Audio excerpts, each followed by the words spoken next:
नमस्कार दोस्तों, मैं यश गौतम, आपका स्वागत है मेरे यूट्यूब चैनल पर। दोस्तों कैसे हैं आप सभी? मैं उम्मीद करता हूँ आप सभी अच्छे होंगे। दोस्तों, क्रेडिट कार्ड के लिए आरटीआई फाइलिंग कैसे करें, आज इस वीडियो में मैं आपको सिखाने वाला हूँ। तो दोस्तों ये वीडियो बहुत ज़्यादा इंपॉर्टेंट होने वाली है, बने रहिए इस वीडियो के साथ। और यदि अभी तक आपने मेरा यूट्यूब चैनल सब्सक्राइब नहीं किया है तो कर लीजिए ऐसी बेनिफिशियल वीडियोज़ के लिए। और दोस्तों आप जो स्क्रीन पर देख रहे हैं ये है आरटीआई कंपटीशन। जब आप किसी भी क्रेडिट कार्ड की एप्लीकेशन को फाइल करेंगे तो उसमें दो शीट अपलोड होती हैं। पहला इनकम टैक्स रिटर्न जो कि एक्नॉलेजमेंट होती है आरटीआई फाइलिंग की। दूसरा होती है कंप्यूटेशन ऑफ इनकम, जिसको हम आरटीआई कंप्यूटेशन भी कहते हैं। यदि आप इस आरटीआई कंप्यूटेशन को एक्सपर्ट से तैयार करना चाहते हैं तो दिए हुए नंबर पर कॉन्टैक्ट करें।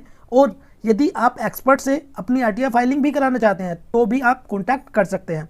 तो दोस्तों चलते हैं वीडियो को स्टार्ट करते हैं। देखिए क्रेडिट कार्ड में क्या है, आप आरटीआई फाइलिंग भी करा लेंगे, प्लस आपकी आरटीआई कंप्यूटेशन भी तैयार हो जाएगी और एप्लीकेशन को आप उसमें सबमिट भी कर देंगे और मान लीजिए आपका क्रेडिट कार्ड बन भी जाएगा।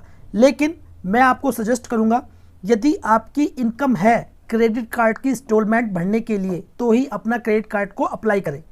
अब कुछ क्या होता है, स्टूडेंट भी अपना क्रेडिट कार्ड बनाने के लिए सोचते हैं कि मैं आरटीआई फाइलिंग करके क्रेडिट कार्ड हमको मिल जाएगा, ठीक है, हम उसको यूज़ कर सकते हैं। तो देखिए क्रेडिट कार्ड की इंस्टॉलमेंट होती है और यदि आप टाइम पर अपनी जो इंस्टॉलमेंट है उसको पे नहीं करते हैं तो उसमें काफ़ी सारे चार्जेस और पेनल्टीज़ होती है, ठीक है। यदि आपकी कोई अदर इनकम भी है तो ही क्रेडिट कार्ड के लिए अप्लाई करें, क्योंकि क्रेडिट कार्ड ले लेंगे लेकिन उसके लिए फिर उसमें पैसे को जमा कराना भी होता है।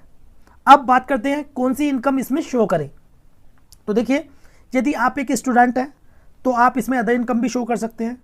आपको पॉकेट मनी या आपकी इधर उधर से थोड़ी बहुत इनकम हो जाती है, ठीक है। या आप एक सैलरीड एम्प्लॉई हैं तो सैलरी दिखा सकते हैं, ठीक है।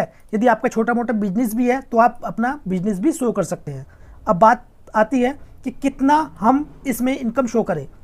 तो देखिए जितनी ज़्यादा इनकम होगी उतने ही आपकी जो कार्ड की लिमिट है वो ज़्यादा से ज़्यादा अप्रूव्ड होगी, है ना। आपको ज़्यादा से ज़्यादा लिमिट प्रोवाइड कर दी जाएगी, ठीक है। तो अपने हिसाब से देख लें। तो ये है आरटीआई कंप्यूटेशन जो कि पहले से हमने तैयार की हुई है, जिसमें कि एक छोटा सा बिजनेस है और उसकी है नेट प्रॉफिट यानी कि नेट इनकम 2,95,580 रुपये, और इसमें सेविंग इंटरेस्ट था थोड़ा सा 750 रुपये और अदर इनकम थी 1,05,000 रुपये। टोटल हमारी टैक्सेबल इनकम है इसमें 4,01,330 रुपये, ठीक है। अब इसमें हमने ग्रोस रिसिप्ट यानी कि हमने इसमें टर्नओवर यहाँ पर दिखाई है 18,47,410 रुपये, ठीक है। तो आप इसमें अपने अकॉर्डिंग देख सकते हैं और उसके अकॉर्डिंग ही आप अपनी ग्रोस रिसिप्ट और नेट प्रॉफिट आपको शो करना है। अब आरटीआई फाइलिंग करनी कैसे है वो मैं आपको सिखा देता हूँ। जैसे कि अब हमारी ऑफलाइन यूटिलिटी है, ठीक है, एक्सेल यूटिलिटी, तो उसके द्वारा ही हम आरटीआई फाइलिंग कर सकते हैं। तो सबसे पहले मैं आपको बताऊंगा डाउनलोड कहाँ से करनी है आप एक्सेल की यूटिलिटी। तो आपको जाना है इनकम टैक्स पोर्टल पर, ठीक है, और ये आप गूगल पर सर्च कर सकते हैं incometax.gov.in। जैसे ही आप करेंगे, करने के बाद आप आएंगे यहाँ पर डाउनलोड्स पर, ठीक है, यहाँ पर क्लिक करेंगे। क्लिक करने के बाद देखिए इसमें जैसे कि हमारा बिजनेस है तो हमारा आरटीआर 4 फाइल होगा, ठीक है, या सैलरी और बिजनेस है तो भी आरटीआर 4 फाइल होता है।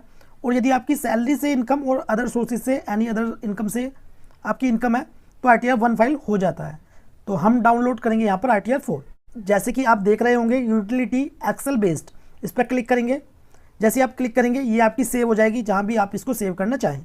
तो हमने ऑलरेडी ये सेव की हुई है एक्सेल की यूटिलिटी, ठीक है।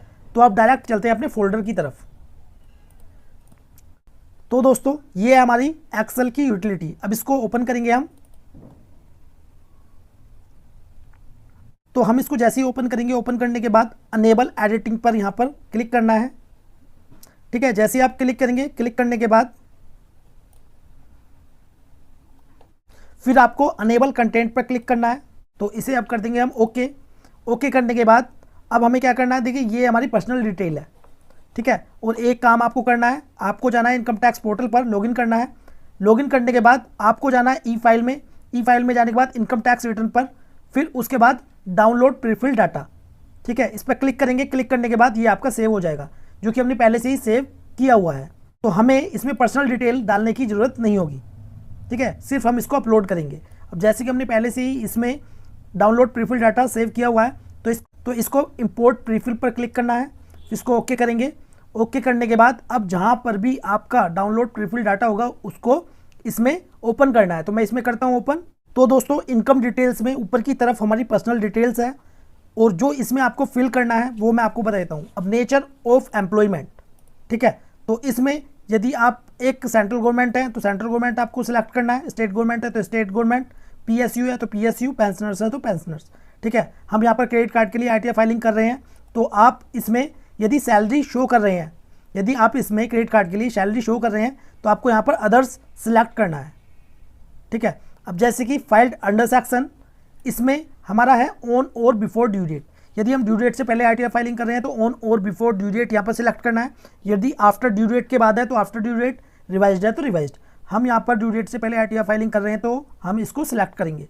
सिलेक्ट करने के बाद अब यहाँ पर ये वाला जो ऑप्शन है इसमें है न्यू रिज्यूम के लिए, तो हम न्यू रिज्यूम में नहीं जा रहे हैं, इसको कर देंगे नो और यहाँ पर इसको यस करेंगे, ठीक है। फिर नीचे आएंगे, नीचे आने के बाद अब इसमें इसको भी हम नोट ऑप्टिंग पर क्लिक करेंगे क्योंकि हम यहाँ पर न्यू रिज्यूम सिलेक्ट नहीं कर रहे हैं। अब उसके बाद हम इस वाले ऑप्शन को भी नो कर देंगे, ठीक है। फिर नीचे आएंगे, नीचे आने के बाद सैलरी का सेक्शन, यदि आपकी केस में सैलरी है तो आपको डालना है यहाँ पर सैलरी एज पर सेक्शन 17(1), ठीक है। यहाँ पर सैलरी डाल देंगे, हमारे केस में नहीं है। हम नीचे आएंगे और हमारे कंप्यूटेशन में इंटरेस्ट फ्रॉम सेविंग अकाउंट और एनी अदर इनकम है, ठीक है।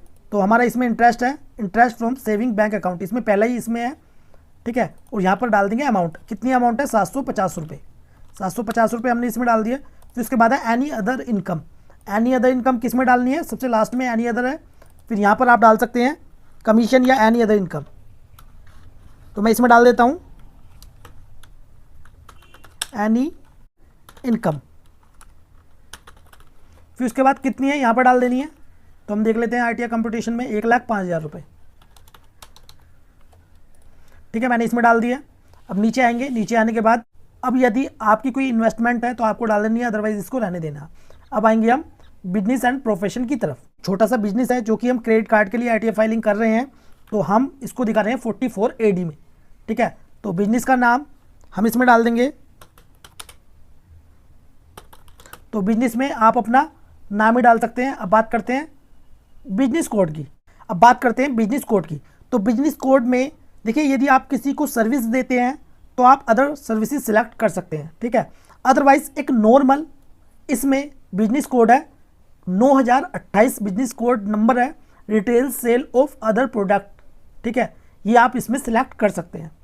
अब उसके बाद नीचे आएंगे, नीचे आने के बाद यदि आपकी बैंक से टर्नओवर यानी कि सेल है तो आप इसमें दिखा सकते हैं, यदि कैश में है तो नीचे वाले में दिखा सकते हैं एनी अदर मोड में, ठीक है। तो हम अपनी टर्नओवर को एनी अदर मोड में यानी कि कैश में दिखाएंगे, कितनी 18,47,410 रुपये, ठीक है। अब इसमें देखिए जो हमने बैंक से दिखाई थी उसका 6% कम से कम मार्जिन होना चाहिए इसमें, और जो एनी अदर मोड में यानी कि कैश में तो उसका 8% मार्जिन इसमें होना चाहिए। तो हमने इसमें डाली है कैश में, तो हमें 8% वाले में दिखानी होगी, जो कि हमारी इसमें नेट प्रॉफिट है 2,95,580 रुपये, ठीक है, हमने डाल दिया है इसमें। अब नीचे आएंगे, नीचे आने के बाद ये है financial particular of the business, इसमें लायबिलिटी और एसेट्स हमें दिखानी होती है, ठीक है।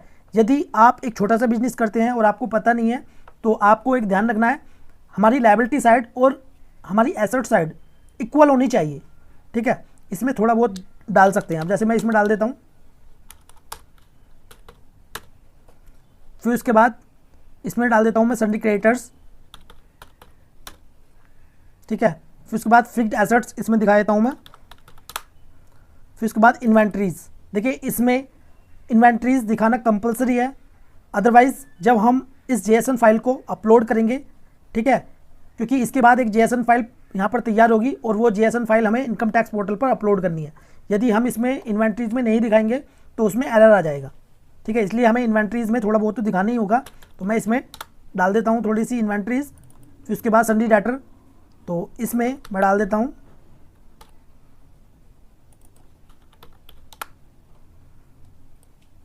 कैश इन हैंड, मैं इसमें 10,000 रुपये दिखा देता हूँ। बाकी को हम क्या करेंगे 0 कर देते हैं, ठीक है, इसको भी 0 कर देंगे, इसको भी कर देंगे और इसको भी, ठीक है। लेकिन अब क्या जो हमारी लायबिलिटी है वो है 1,40,280 रुपये, लेकिन जो एसेट साइड है वो 1,47,108 रुपये की है। तो मैंने जैसे कि आपको बताया था हमें दोनों ये इक्वल करनी है, ठीक है। तो हम इक्वल कैसे करेंगे, हम 1,47,108 में से माइनस करेंगे 1,40,280, 6828 रुपये। ठीक है, तो हम इसमें क्या करेंगे, हम अदर लायबिलिटी में दिखा देते हैं ये वाली अमाउंट, क्योंकि हमें इसको इक्वल करना है। अदरवाइज़ यदि आप एक प्रॉपर अपना बिजनेस कैरी कर रहे हैं तो आपको अपनी बैलेंस शीट में से सभी चीज़ें इसमें फिल करनी है। ठीक है, तो हम क्रेडिट कार्ड के लिए इसमें आरटीआई फाइलिंग कर रहे हैं तो हमने ये ऐसे ही डाल दिया है। तो उसके बाद टीडीएस में यदि आपका कोई टीडीएस कटा है, सैलरी से है तो यहाँ पर शो हो जाएगा, और अदर दैन सैलरी यानी कि बिजनेस से है या अदर सोर्सेज इनकम से है तो यहाँ पर शो हो जाएगा। फिर उसके बाद आईटी, इसे ओके कर देंगे। इसमें हमारा एडवांस टैक्स और सेल्फ असेसमेंट टैक्स की पेमेंट यहाँ पर शो हो जाती है। फिर उसके बाद टीसीएस, यदि आपका कोई टीसीएस है तो यहाँ पर शो हो जाएगा। फिर उसके बाद टैक्स पेड एंड वेरिफिकेशन, इसमें आपको क्या करना है, इसमें आपको प्लेस डालना है। ठीक है, तो मैं इसमें डाल देता हूँ। आएंगे नीचे आने के बाद अब जाएंगे 80D पर। अब आपको इसको नो करना है यहाँ पर, फिर नीचे आएंगे फिर इसको नो कर देंगे। यदि आपने कोई मेडिकल इंश्योरेंस में इन्वेस्टमेंट की हुई है तो आपको इसमें डाल देनी है, अदरवाइज इसको नो करना है। अब उसके बाद 80G पर जाएंगे, 80G की भी डिडक्शन हमारी नहीं है। ठीक है, हमने फिल कर लिया। अब हमें क्या करना होगा मैं आपको बता देता हूँ। आपको जाना है इनकम डिटेल्स पर, इनकम डिटेल्स वाला शेड्यूल है, इसको साइड में करना है। साइड में करने के बाद इसको आपको क्लिक करना है कैलकुलेट टैक्स पर। तो मैं इसे करता हूँ कैलकुलेट टैक्स पर क्लिक करने के बाद अब आपको क्या करना है, जनरेट जेएसएन पर क्लिक करना है। तो इससे हमारी जो जेएसएन फाइल है वो जनरेट हो जाएगी। तो मैं इस पर क्लिक करता हूँ। अब जैसे कि आप देख सकते हैं इसमें हमारी जो जेएसएन है वो सेव हो गई है। कहाँ पर, जहाँ पर हमने एक्सेल की यूटिलिटी को डाउनलोड किया था। अब इसको ओके कर देंगे। ओके करने के बाद मैं आपको दिखा देता हूँ एक बार कहाँ पर हमारी सेव हुई है। ठीक है, तो जैसे कि आप इसमें देख सकते हैं ये हमारी एक्सेल की यूटिलिटी है और यहाँ पर हमारी जेएसएन फाइल सेव हो चुकी है। अब हमें क्या करना है, हमें लॉगिन करना है दोबारा से। लॉगिन करने के बाद हमें जाना है ई फाइल पर। ई फाइल पर जाने के बाद इनकम टैक्स रिटर्न पर, फिर उसके बाद फाइल इनकम टैक्स रिटर्न, इस पर क्लिक करना है। या होम पेज पर भी फाइल रिटर्न का ऑप्शन आ रहा होगा। अब उसके बाद सिलेक्ट असेसमेंट ईयर, तो यहाँ पर आपको सिलेक्ट करना है असेसमेंट ईयर। तो करंट असेसमेंट ईयर है हमारा 23-24। अब उसके बाद सिलेक्ट फाइलिंग टाइप, तो ये ओरिजिनल है तो आपको ओरिजिनल सिलेक्ट करना है, रिवाइज है तो रिवाइज, हमारी है ओरिजिनल तो इसको ओरिजिनल रिटर्न पर सिलेक्ट करेंगे। सिलेक्ट करने के बाद यदि आपके केस में ऑडिट है तो आप इसको यस करना है, अदरवाइज नो करना है। तो हम तो क्रेडिट कार्ड के लिए यहाँ पर आरटीआर फाइलिंग कर रहे हैं तो इसको नो कर देंगे। नो करने के बाद यहाँ पर हम सिलेक्ट करेंगे आरटीआर टाइप, जो कि है हमारे आरटीआर 4। अब इसको कंटिन्यू पर क्लिक करेंगे। क्लिक करने के बाद जो हमारी जेएसएन फाइल प्रिपेयर हुई थी एक्सेल यूटिलिटी से, अब उसको इसमें अटैच कर देना है। तो मैं इसमें अटैच करता हूँ, इस पर क्लिक करेंगे।